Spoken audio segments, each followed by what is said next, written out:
Hello guys, we've got a very exciting trader to interview today. He's actually a trading consultant for us that goes through onboarding new traders and talks them through our entire process from start to finish. So he's a guy to speak to if you're thinking about joining WokeFX. He's also a funded trader himself, obviously. So today we've got Joe Reynolds on the sofa. Did you want to introduce yourself a little bit, Joe? Yeah, so I'm Joe. I'm obviously a funded trader. And how old are you? How long have you been trading for? Have you been learning from anywhere else? What's the process been so far? Yeah, so 24 now, just turned 24, getting a bit old. I've been trading coming up to 3 years now, I'd say, just under. I've been in Woke about 2.5, so predominantly with Woke, but yeah, 2.5, 3 years now. The process of trading, obviously we know it's no easy feat. Getting to the position that you're at now, were you expecting to get to the position that you're at after your first year of trading? It's definitely a game of up and downs. There's been times where I thought, I'm on a roll, I'm on the right path, and then obviously that can come crashing down very quickly, as you know. But I've always had the vision of this is what I want to do when I got into the career of getting into this skill set. So once I had that vision, I didn't have like a set figure in mind, but I knew that I was going to succeed in this for sure. Just in total, how much capital have you managed to pass in funding? Past 350k now, I think. 350k, and you're mainly predominantly FTMO, aren't you? Yeah, so only funded with FTMO, 250k. Have been funded with one in the past, but obviously, as we know, they're no longer with us. So yeah, they're 6 feet under. Yeah, 6 feet under for sure. One, and you've dabbled in futures as well. With one, I ended up passing my first 50k account with them. Got a 1.4k payout, which was obviously brilliant. That kind of set me up to kind of go down and accelerate in terms of gaining capital. But then, after that, it just kind of didn't really go anywhere. So that's why I'd always recommend, going with these trusted firms for sure. So FTMO, in my opinion, they are number one. I'm sure you probably agree with that. First and foremost, always focusing on getting funded with the best firm possible. And why prop firms? Obviously, I know that you've gone through this process with Woke and we're quite heavy on prop firms, but why do you think prop firms are such a good opportunity for new traders? Majority of people that get into this industry are looking for, time and location freedom. Because they're looking for that, they probably do lack capital to an extent. The return on investment for prop firms is massive, of course. So for example, let's say you wanted to buy a 50k challenge. That's about 250 quid, something like that. Sometimes less, So you can pay £250 for a 50k account. You then pass that account and you get a 2% payout. That's £1,000, which is technically a 4 risk to reward, if you said.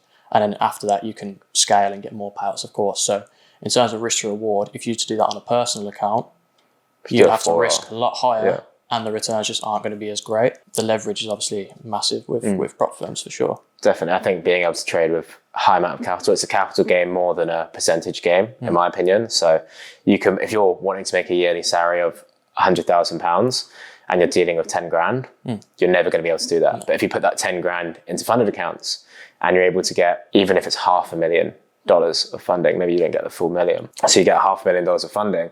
If you to make that same 100 grand over the year, the percentage gain from a 500k account is much lower than if you try to do that from a 10k. From a 10k, you're looking at 1,000%. Yeah. From a 500k, you're looking at 20%. 20%, yeah. That's obviously a lot easier. And that's the same investment for both accounts. For sure. And the chance of you doing 1,000% are pretty much none. You're not very slim. Very, very unlikely to be able to do that. So definitely agree. Prop firms are definitely the best way for a beginner to start. And it's a huge opportunity now. Obviously, you've experienced bad prop firms as well. But in terms of right now, because I know you've been trading a couple of years with us, do you think it's easier or harder right now to trade with prop firms? I'd say dependent on the prop firm. I think in this industry, there is a lot of prop firms that aren't what they say they are. But for example, if we use FTMO, all you need to make is 15%. I say all. Not a lot of people are able to make 15%. But once you've got that, you're then provided with capital that you can scale onwards and onwards and onwards. So I wouldn't say it's necessarily an easy process, but if you can understand what the process is and you go through it correctly, there's no reason why you can't succeed with prop firms and obviously have a much higher return on investment as we... Yeah, the ceiling's very high with them. Yeah. I think what you emphasised there was the understanding, the ability with prop firms. And I think for you, obviously, and in terms of anyone going through this process, I think, in my opinion, it's very important to be around other funded traders, around people that have done it and have proof of doing it, because you've just obviously said in your perspective, it's 15%, I can make that because you've done it. You've done it multiple times to get funded, and you've got that amount of capital, multi 6 figures in funding. But obviously, to a standard trader, 97% of these guys aren't even getting to that funded stage. And what do you think's different around your process to getting there compared to the average trader? I think woke is obviously a massive part to play with that. I think community is very overlooked. I'm speaking to people who are interested in obviously getting involved with us every day, and community is massively overlooked with anybody who's looking to get into trading. So for us, for example, we've currently got 400 members and 200 of those are funded. Reason being the kind of process we go through with onboarding, making sure people are like-minded individuals as us, and obviously the education we provide as well. But when these people come into that environment, you're obviously surrounded by people who are ahead of the journey than yourself, and also you can network with them every day. Everybody's trading the same thing, looking for the same goals. And when that's the case over days, weeks, months at a time, and you're exposed to that environment, you just will succeed, as long as you put the work in, of course. But it's just inevitable. It's really doing what other people have done to get those results. It's going to happen for you eventually, if you know what I'm saying. And obviously, before you joined WorkFX, how were you kind of learning trading? Obviously, I'm guessing it was a lot more green, but... So I actually used to play football. That was kind of the goal at the time. So I went through football college, then I went over to the States and played over there. As I was in the States, I was kind of very interested in foreign exchange. I didn't actually realise that Forex was foreign exchange at the time, but I exchanged a certain amount of dollars for pounds, obviously going over there. And I was like, you could make money on that. And then I kind of went into that a little bit on what Forex actually is and stuff. So that was the process for me. And then I actually ended up really injuring my ankle pretty bad, cliche, of course. So I had to come back, and then I was just kind of on my ass, didn't really have anything going for me. And trading was like the only thing that I could really think of actually getting into. So I ended up taking out a loan to actually get involved with woke, which is, wouldn't ever recommend that, but that's kind of the mindset I had at the time. Can't stress I didn't know this coming into it either. I wouldn't recommend doing that. I'm not saying anybody go into debt or anything like that, but that's the mindset that I had to kind of make this work. And then with that, obviously that mindset, as alongside the skill set that we provide, just led to... It works. That's kind of why, even when you're on these calls with people trying to get involved, you're kind of vetting them at the same time to make sure that they're actually, to a degree, worth getting involved with. Because you have to have that kind of... trading's a risk game. Like you're taking risk whenever you take a trade on the charts. If you're not willing to take a risk on yourself, on the process, on the skill set of trading, then you're not going to make trading work when you actually have to risk almost, not every day, but depending on the type that you trade, you might be a scalper. But it's a risky process. It's a risk. Everything is a risk. And your risk appetite is massive to how successful you can be. And clearly you are very able to make that decision of, I want to do this. I mean, I remember our call, because you actually had a call previously, I remember, and it wasn't with me. And you weren't sure in it. Which is completely fair. I mean, you were clearly of the mindset of, I want this to work. And then we jumped on a call, and I think it was just a very different kind of process, because I feel like you felt like I was kind of talking you through the process if I was in that position as well, because I've gone through it as well. And I think for yourself, I could see that you had every reason to be a good trader. It's just about having that confidence for actually working and having proof of it. And I mean, the value that you can bring to someone on these calls, even just like, because we basically treat them like a mentorship call anyways. We basically go through the process, go through almost what they're doing right at the moment, what they're doing wrong. Obviously, if they're on the call, they're probably doing a lot wrong regardless, which is absolutely fine. I do things wrong. I've been trading for almost 6 years. There's always ways to improve. But when you're going through those processes, how do you try and provide value to someone on these calls? I think it's very individual, so different for everyone. I think one of the main things that I experience with people where they feel like they're struggling is a lot of people try and run before they can walk in this game.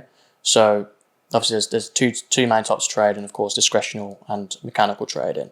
A lot of people try and go down that discretionary route, which is more, building your own narrative on the charts, making your own decisions to an extent, which is fine. But with that, you're kind of in charge and your decisions are either correct or wrong, and that's kind of almost your fault. Whereas with a mechanical approach, it's data backed and the probabilities are in charge rather than yourself. You just have to kind of follow that trade plan. So what I'm trying to say is a lot of these guys that come in are along the more discretional approach, and their discretion in terms of high time frame bias and stuff like that is half decent, but they lack a clear set kind of execution model. That's the main thing that I deal with people on calls. So if we could kind of bring them in, understand what it is to actually trade on a mechanical basis in terms of executions, and then you can align that with your high time frame bias and understanding of the markets, you will obviously succeed a lot quicker. So I'd say that's the main thing, but overall it's obviously very individual for each person, for sure. Yeah, I completely agree. I think what I find crazy with obviously like a lot of the discretionary traders that I speak to, and I'm discretionary as well. Me too. But you build that base with the mechanical system, you build that base with a style of trading that you've tested, you've batched, you have a clear execution criteria for. And why that's so important, and why I always find that with people that I teach, they need to have that, is because when you instantly jump to discretion, you're opening up as many room for errors as possible.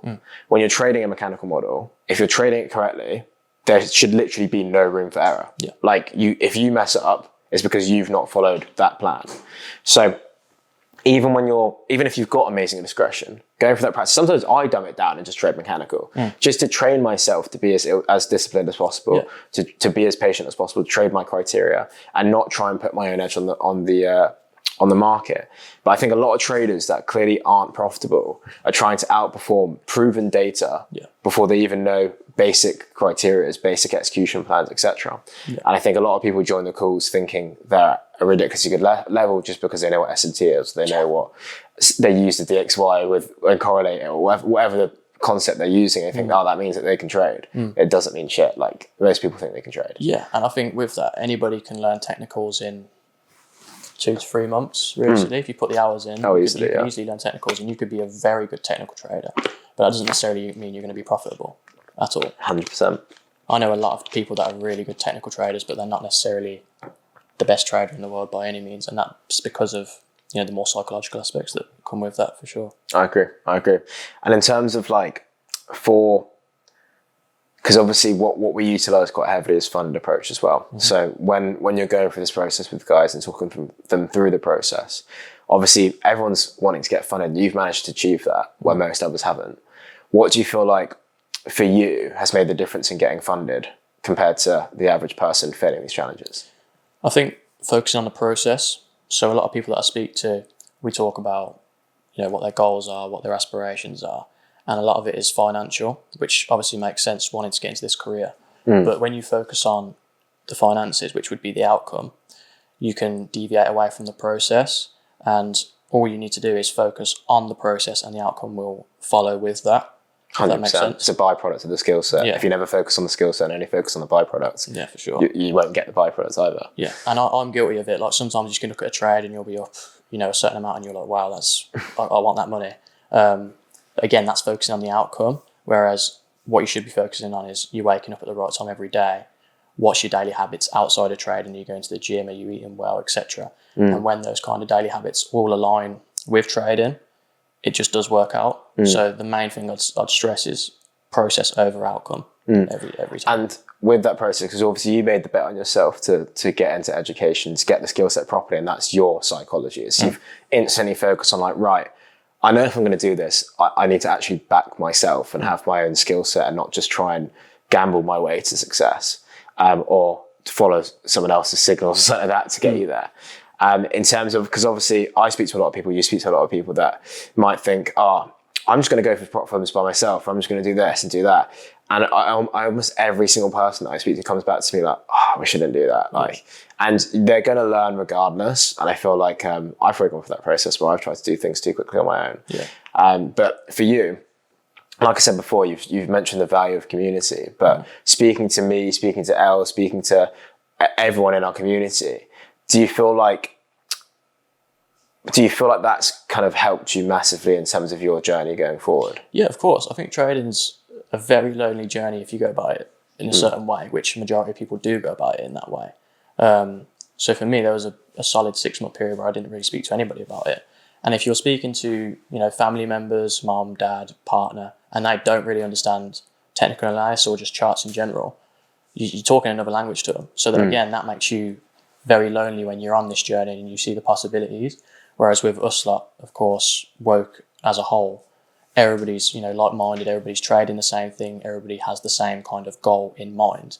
And that's massive because it makes you obviously feel part of that community, and also you can hold yourself accountable, you can network with others, you can talk charts, whatever it is. It's just massively beneficial to be in that environment overall. 100%. You're very isolated trying to do it by yourself. For sure. And you don't have answers a lot of the time. Yeah. Like, you're trying to find an answer out of the video that might be like, I mean, some of these videos are like hours and hours long. Yeah. And you're like, right, I don't even know if I can maintain focus rather than just having a question, asking it and getting it answered validly by someone who's done the thing that you're wanting to do. Yeah. That's the main difference. It's like pace to answers, basically. Yeah, and with that as well, like when you're learning, if you're not learning something that is tailored to your setup or your approach in the market, it's just noise. So for me, I kind of went down the whole ICT mentorship route, which to this day may actually be beneficial for me looking back at it. But at the time, I was learning things that had absolutely nothing to do with the way I currently trade. And that definitely slowed down my journey. Like I would be further ahead now if I didn't do that, I believe. Focused on what you're good at, what you know is going to work. Yeah. You've proven works. Yeah. And just developing that rather than trying to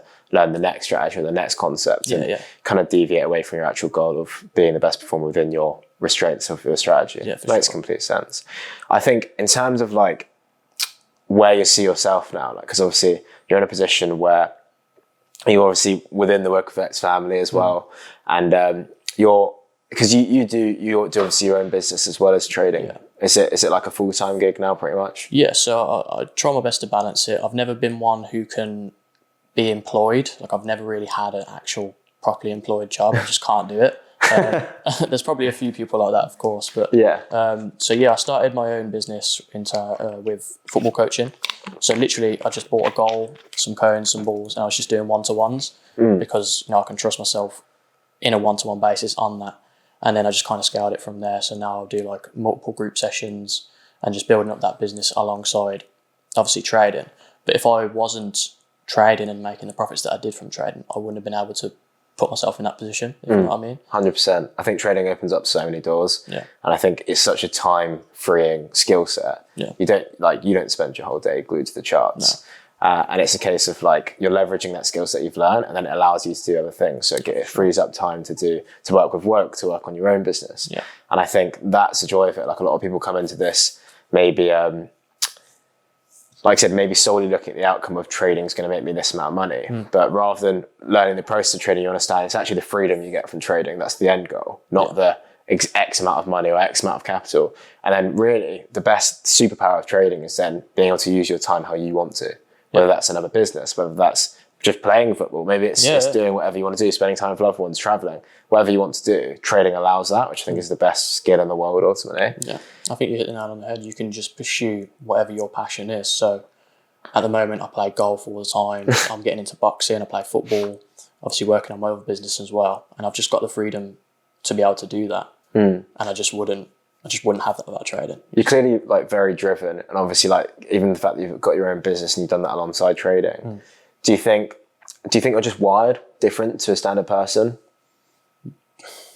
I think that may come across a little bit egotistical, but yeah, I do think I find myself in certain social settings or whatever it is, and I just feel like I'm not the same as these kind of people around me. Which doesn't necessarily mean I'm better or worse or anything like that. I just do find myself a little bit different to my environment at times, for sure. I think you should have more confidence in that, mate. Like you outgrow circles, you outgrow kind of like, if you look at majority of people, not many people, like I'm sure people watching this are in environments where no one does their own skill set, no one has their own business, no one's working on themselves anywhere near as much as you are, not even a 10% of what you're doing. Yeah. Whereas your whole life is, you've always been chasing a goal of football, you've always been creating a business, you've been learning a skill set, you're constantly active, and like you said earlier, you don't want to be working in a 9 to 5, you don't want to be taking orders from a boss who's like the 20th person down in a company. Yeah. It's kind of like you want to be at that forefront of success within, whether it's like I said, your own companies, your own businesses, your own skill set. And I think that you have to have a lot of respect for. And also, like I said, just kind of don't need to flaunt it, but like I said, I watch a lot of different kind of, I take a lot of stuff from different people that are successful. And I think at some point you've just got to take that separation and understand that like you are different. Yeah. And it's okay to be different. And there's people watching this that are different. But if you listen to the people that aren't in the position that you want to be in, if their goals don't align with yours, if you don't have a common belief in something, then you're going to end up fading out, or you're going to give up your goals to follow their beliefs or the group's beliefs. Like an anchor or something like that, kind of holding you back. Exactly. Sure. And I think that's, like you said before, that's the importance of community. It's like having a group of people that all share that goal of like, yeah, I might not have anyone in my town that also want to trade, also want this freedom, also want to get this goal, but I'm in a group full of 400 people all working for the same goal, and 200 of them have achieved it. Yeah. So I think that's yourself included, obviously. Yeah, of course. So I think obviously if you were speaking to someone who maybe is in this position of, I want to do this thing, I want to get into the skill set, I want to get into something that's not the standard life of everyone else around them, what would you say to them? I think before I answer that, I want to kind of touch on what you said before. So everybody will have a reason not to start, right? Whatever it is. And instead of doing something about it, they'll use that reason as why they don't take action. And that will leave them, 3, 4, 5 years down the line, not have made any progress or be in a completely different career in general. But what separates the winners from the losers in that situation, in my opinion, is the winners will look at it and say, what can I do to make this achievable? So for myself, I took out a loan. Don't recommend that. But I did that because I know this is what I want to do, this is what I want to pursue, and I need to make a way to make it happen. Everybody can have their own way to make something happen, but don't rely on excuses to not take action. Make sure you actually put the right things in place to achieve your goals, whatever it is, even if it's not trading. Just make sure you actually take action. Don't sit on the sidelines. Make it work. It's like, you've hit the nail on the head in my opinion. Have you read Courage to be Disliked? No, I haven't actually. That's what you're saying is like exactly what's in that book. Okay. It's very much the study between ateology, which is the belief in causations, and teleology, which is the belief in working towards the desired goal. So for example, if your goal might be to give yourself an excuse not to start, weirdly. So you might not actually have the goal of trading, and you're blaming it on a reason. So you're blaming a cause. So let's say, I don't know, my missus doesn't want me to start, or my mum thinks it's the wrong idea, or I'm not getting paid enough, or it's not the right time, I want to start the new year. Well, there's always going to be a reason not to start it. So your goal was never really to start in the first place. And you just need to be truthful with yourself and admit that. Or you need to change your frame of thinking and think, how can I make this actually possible and action it as soon as possible? Because the longer that you sit on the sidelines, like you're saying, the longer you're not achieving that goal. And the longer those excuses are going to build up to the point where you think, I'm just not going to do it. It's just too long to even try. Yeah. And I think that's what we see a lot with a lot of people, is that they'll find like, I need to wait for this thing to happen or this thing to happen. You wouldn't be in the position of being on a call to get started in anything if you were in the perfect position already to start, because you wouldn't even need the call, or you wouldn't even be in the position of calling. So I always think like nothing changes if nothing changes. Yeah, for sure. So I really like what you spoke about there. And in terms of like why woke effects, what made you go with woke effects over other places? I think initially, obviously, I had my first call, I can't remember who it was with, and I ended up coming away from that and not getting involved straight away. And again, it comes down to that excuse of not having the finances for it. And then, we hopped back on a call, and the way you spoke to me about, genuinely trying to help me, I think in this industry that is very rare. A lot of people will just leave you with a course, take your money, and just off you go. Whereas, our approach is very much hands-on. We're going to commit to every single person that comes in with us. And I think that left me with a mindset of, this is exactly what I need to achieve my goals. And when that's the case, obviously you're more disciplined, you're more motivated to actually go and achieve those goals. So I think it just came from, a case of these guys actually want to help me and I want to be helped. I want to achieve this. So it just made complete sense. Yeah. And I think I try and stress that as much as I can on these calls. What separates us from the rest of the people is we want to help. Like we generally want to help people become traders, but that's what our passion is. So, and you're a testimonial to that. I mean, like I didn't get a loan out, but my girlfriend had to buy it for me. And it's a very similar situation. I was in debt, but I saw this as a way out. I didn't even really go for that process with a accountable mentor or actual. I didn't even have a sales call for mine. But my point is for you is like, you can see for that person how it's helped you and how I've helped myself, or it's helped my process and it's helped your process. And probably the frustration that you have is like, you know it's the best place for them to learn from. You know it's gonna be life-changing if they commit to it. And it's kind of a case of you vetting them and making sure that they understand that. And obviously, it's a hard one because when you're green and when you're new to it, it's hard to know, like, is this the best place to learn from? And what would you say to them? Would you say, like, because I normally just say, do your due diligence, look at the reviews, look at the results, look at these other people.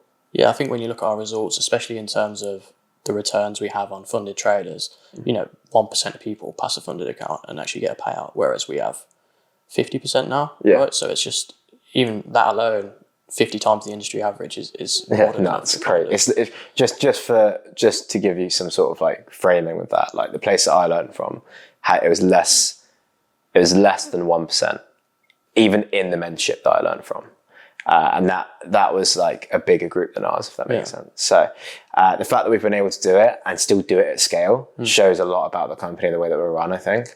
And I think we're only going to get better. We're only going to help more people. And I think you're here to try and make that happen for as many people as possible. And I think with that as well, when you look at these bigger sort of educational platforms, whatever it is, you're not going to get that personal help, whether it's on a one-to-one basis or like a group mentorship basis. When you've got, 10, 20, 30,000 people in a community, you just don't have that kind of family environment. Whereas I think with Woke, we've had a couple of meetups now. We've obviously made some lifelong friends and stuff like that. I mean, you got like you're in my house. Like, do you know what I mean? It's not as if like, and it's even that obviously throughout the process, I've had people literally come to my office. Anyone like kind of meet up, and it's not a case of like. I know a lot of mentors in the space that couldn't name certain people or couldn't go through and like recognize names within their own community. If you I feel like we know like literally. I literally know like everyone in the community. Like Elle said. Literally probably half an hour ago, he was like, I don't even remember who my first call was with. And I was like, it was Ethan Hosking. And I was like, just because that's how well the community is run and oiled to know everyone and care about everyone. And that's the difference really, I think, from the whole process, whether it's me, you, Elle, anyone else in the community, we genuinely care about that person, especially when they're a part of the family. But yeah, man, I mean, I won't go too much further just because I know we're a little bit limited on time. Obviously, you've done amazing. You're one of our very most successful traders. You've done insanely well and you've come from a difficult place to make that happen. Just, again, I don't know if I've asked this already, but what do you see the future looking like for you? So right now, obviously, 250k in funding with FTMO. Obviously, max allocation is 400k. So that's kind of the goal. I'm actually prioritising that over payouts at the moment, which probably sounds a little bit stupid maybe, but once I'm max allocated, then you can kind of look at personals or other firms and stuff like that. But once I had my experience with one of one, my mindset was FTMO, max allocation. So that's kind of the journey I'm on at the moment. That's the next step we're going to see. For sure. The blue shiny one. Yeah, on that blue certificate. That's a nice one. It's probably it's one of my favourite certificates. Yeah, it looks really nice. It's cool. And then obviously, I think there's talk of travel and stuff like that. What's the plan with that? Are you still planning to travel around? So me and Mr. Mentor Elliot, we're looking to go to Thailand January-ish, around that kind of time. We'd go and experience that. I haven't even really looked at Thailand too much, to be honest, but everyone says it's great, so it'd be cool to get out there. Good. It's good to have like a period where you're kind of like just out there living the actual like it's super freeing in terms of like you can do what you want, and obviously you've got all the skill sets in the world to work and live wherever you want in the world. So yeah, that makes complete sense. And yeah, it was lovely to have you on, man. That was Joe. If you enjoyed the interview, make sure to leave a like. And I'm sure if you're interested in getting started with us, you will speak to one of us directly on your first call. Appreciate you guys.